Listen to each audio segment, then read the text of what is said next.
சந்திப்பதில் மிக்க மகிழ்ச்சி. இன்னைக்கு நிஃப்டி ஒரே up 400 point, bank Nifty 1100 point up, gold 7200 ரூபா.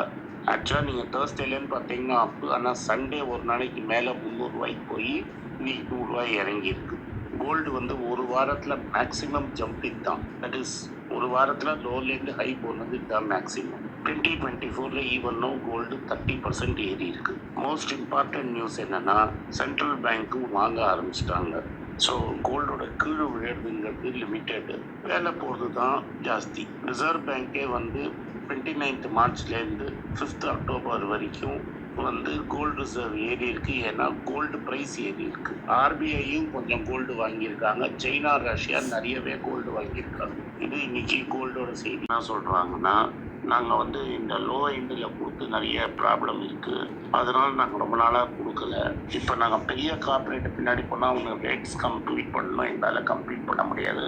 மிட் லெவல் கார்பரேட் கிட்ட போவோம்னு. இந்த பேங்க்கை அவாய்ட் பண்ணுங்க, ஏன்னா வந்து ஆல்ரெடி ஹைலி ஓவர் வேல்யூடு.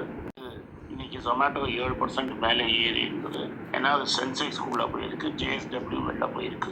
இந்த ஸ்டாக்கை நிறைய பேர் சேஸ் பண்ணுறீங்க. இதில் வந்து என்ன ப்ராப்ளம்னா, அது ஒன்றும் ப்ராஃபிட் பண்ணலைங்கிறது தான் ப்ராப்ளம். ஒரு வருஷமாக ப்ராஃபிட் பண்ணுறது அப்படின்னு நீங்கள் உடனே என்கிட்ட சொல்லுவீங்க. நீங்கள் ப்ரீஎண்டல் அக்கௌண்ட்டை திறந்து பாருங்கள், அதர் இன்கம்னு ஒன்று இருக்குது. அந்த அதர் இன்கம்மை நான் 0 பண்ணேன்னா உங்களுக்கு ப்ராஃபிட் இருக்காது. கோர் பிஸ்னஸ் ப்ராஃபிட் இல்லை. அடுத்தது FMCG, fast moving consumer goods distributors, commerce மினிஸ்டர்கிட்ட கம்ப்ளைண்ட் பண்ணியிருக்காங்க. எல்லா இடத்துலையும் போராடிட்டு இருக்காங்க. அவங்க என்ன சொல்கிறாங்கன்னா, குயிக் காமர்ஸுக்கு கொடுக்குற டிஸ்கவுண்ட்டை எங்களுக்கு கொடுக்க மாட்டேங்கிறாங்க. அந்த குயிக் காமர்ஸ் வந்து சீப்பராக விற்கிறாங்க ப்ராடக்டை, அதனால எங்கள் பிஸ்னஸ் அஃபெக்ட் ஆகுது. எஃப்எம்சிஜி கம்பெனி என்ன சொல்கிறாங்கன்னா, நாங்கள் இன்ஃபேக்ட் 1% ஜாஸ்தி தான் வச்சு விற்கிறோம் இந்த குயிக் காமர்ஸுக்கு. சொல்கிறாங்கன்னா, நாங்கள் இன்ஃபேக்ட் 1% ஜாஸ்தி தான் வச்சு விற்கிறோம் இந்த குயிக் காமர்ஸுக்கு. ஆனால் குயிக் காமர்ஸ் வந்து ப்ரைஸை டிஸ்கவுண்ட் பண்ணுறாங்க மார்க்கெட் ஷேர் கேப்சர் பண்ணுறதுக்குன்னு. இதை நான் டீட்டெயில்டாக ஒரு வீடியோவில் பேசினேன். 3-4 பெரிய பிளேயர்ஸ் இருக்காங்க. இப்போ பிக் பாஸ்கெட்டும் உள்ளே இறங்கிட்டான், ஜியோவும் உள்ளே இறங்குவான். ஸோ 3 பேர் ஆல்ரெடி இருக்கான். 5 மகாரத்திங்க ஃபைட் பண்ணுறாங்க. அதில் 3 பேர் ஊரா விட்டு காசில் ஆடிட்டு இருக்கான். மங்காத்தா டாட்டாவோட கம்பெனிலையும் அம்பானிலையும் காசு நிறைய இருக்குது. அதனால ஓவராலாக கொஞ்ச நாளைக்கு மங்காத்தா கன்சியூமருக்கு ரொம்ப ஹாப்பி. ஏன்னா எதுக்கு கட்டப்பட்டு போய் கடையில் வாங்கணும், வீட்டில் வந்து டிஸ்கவுண்ட்டோடு கொடுக்குறான், லாஸ் பண்ணுறான்னா அவன்கிட்ட தான் வாங்குவான். அதனால அர்பன் கன்சியூமர்ஸ் வந்து பிளாட்ஃபார்மில் தான் நிறைய வாங்குறாங்கங்கிற செய்தி. எஸ்பெஷலி சால்ட்டி ஸ்நாக்ஸ், பிஸ்கெட்ஸு, இது மாதிரி அப்பப்போ அதில் வாங்குறாங்க. ITC, Nestle, Unilever, Dabur, Emami எல்லாரும் என்ன சொல்கிறாங்கன்னா, இந்த குயிக் காமர்ஸ் வந்து 10%க்கு மேலே க்ரோ ஆகுது. அதனால மக்களும் ஹாப்பி, கம்பெனியும் ஹாப்பி. எஃப்எம்சிஜி கிரானா ஸ்டோரும் எஃப்எம்சிஜி டிஸ்ட்ரிபியூட்டரும் அன்ஹாப்பி. சின்ன ஆளை பற்றி யார் கண்டுப்பாங்க? நான் தான் எப்போதுமே சொல்கிற மாதிரி, சில்லற ஆளுங்களுக்கெல்லாம் ஒரே அடி, பெரியவங்களுக்கும் பெரிய கார்பரேட்டுகளுக்கும் பெரிய reward. Quick commerce major Zepto. Tata Steel வந்து பயோ சார்கோல் யூஸ் பண்ணி கார்பன் எமிஷனை குறைக்க போகிறாங்களாம். இது வந்து 30,000 tons ஆஃப் ஃபாசில் ஃபியூலை பயோமாஸ் பேஸ்ட் சார்கோல் வச்சு குறைச்சிருக்காங்களாம். இது ஆல்ரெடி பண்ணதை சொல்கிறாங்க. 30,000 டன்னு கோலில் யூஸ் பண்ணுறது நிறுத்திட்டாங்க. 2023 ஆரம்பித்து இது வரைக்கும் 30,000 டன்னை இம்ப்ரூவ் பண்ணியிருக்காங்க. இதுதான் இவங்களுக்கும் மற்றவங்களுக்கும் வித்தியாசம். ஒரு வருஷமாக பண்ணிவிட்டு அதுக்கப்புறம் நியூஸில் விட்டுருக்காங்க. இப்போ முன்னாடி படித்த நியூஸில் என்னென்னா, நாங்கள் பண்ணுவோம் அப்படின்னு சொல்லுவாங்க. ரெண்டுத்துக்கும் வித்தியாசம் உங்களுக்கு புரிஞ்சால் சரி. அதுக்கப்புறமா ஹீரோ மோட்டார் கார்ப் என்ன சொல்கிறான், we are growing our portfolio across our பிராண்ட்ஸுங்கிறான். அதாவது new variants of pulse, Xtreme, Karizma, Vida scooter, எக்ஸ்காம் ஐசிஇ, ஜூம் ஐசிஇ ஸ்கூட்டர்ஸ் இதெல்லாம் வரும் அப்படின்னு இருக்காங்க.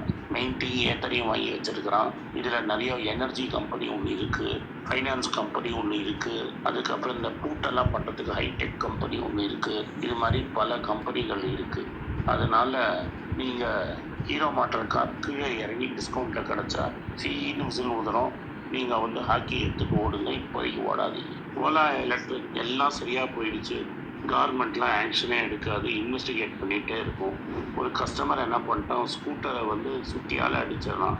ஏண்டான்னா, ஸ்கூட்டர் வாங்கி 1 வருஷம் கூட ஆகலை, 90,000 ரூபா ரிப்பேர் பில். இதுதான் வந்து அடுத்த எலான் மஸ்க்கு.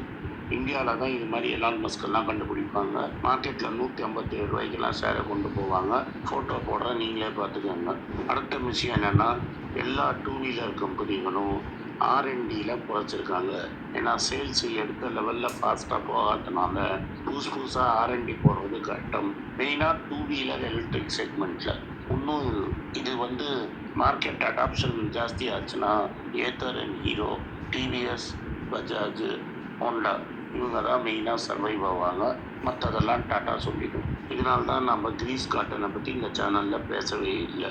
அதுக்கப்புறமா இந்தியாவில் ஆஃப் ஷோர் பாண்ட் மார்க்கெட்டுங்கிறதே கோயிண்டாயிடுச்சு அப்படின்னு ஒரு ரிப்போர்ட் வந்திருக்கு பாருங்கள். ஏன்னா ஆல்ரெடி வேதாந்தா பாண்டெல்லாம் போடலைன்னு சொல்லிட்டாங்க. இந்தியன் கம்பெனி பாண்டு வாங்குறது ரொம்ப கஷ்டம் அப்படின்னு சொல்லிட்டாங்க. இன்னைக்கு மார்க்கெட்டு ஏறிடுச்சு, அதனால் ஆப்பர்ச்சுனிட்டி இல்லைன்னு நினைக்காதீங்க.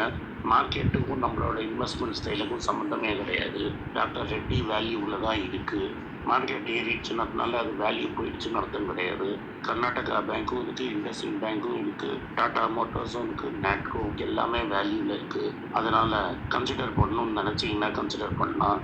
மெயினாக என்ன பார்க்கணுன்னா, நீங்கள் உங்கள்கிட்ட டிஃபன் காஃபிக்கு இன்றைக்கி காசு இருக்காது. இருந்தால் கன்சிடர் பண்ணுங்க, இல்லாட்டா வெயிட் பண்ணி.